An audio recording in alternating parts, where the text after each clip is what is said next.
ఒక స్థలములో గాని, ఒక గ్రామములో గాని, ఒక పట్టణములో గాని ఎక్కడైనా సరే సంఘమును కట్టాలి అని దేవుని ఉద్దేశమై ఉండాలి, దేవుని ప్రణాళిక అయి ఉండాలి. దేవుడు దాని ప్రణాళికలు రచించాలి. చాలా మంది నన్ను అన్నారు, నీకు కరుణాలో అంత స్థలం ఉన్నది, అంత పెద్ద ఇల్లు ఉన్నది, నువ్వు వెళ్ళి అక్కడ ఆరాధన నడపొచ్చు కదా, అక్కడ సంఘం కట్టొచ్చు కదా.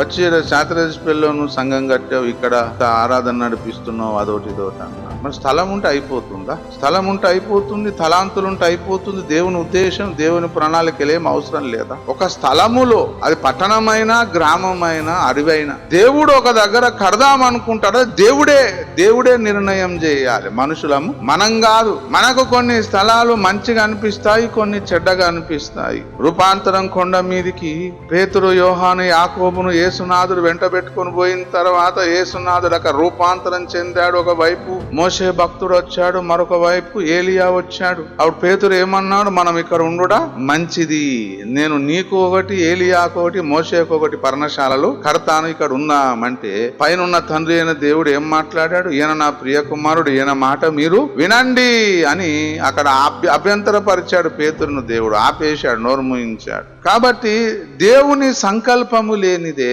ప్రియ దేవుని బిడ్డలారా పని చేయడానికి మనం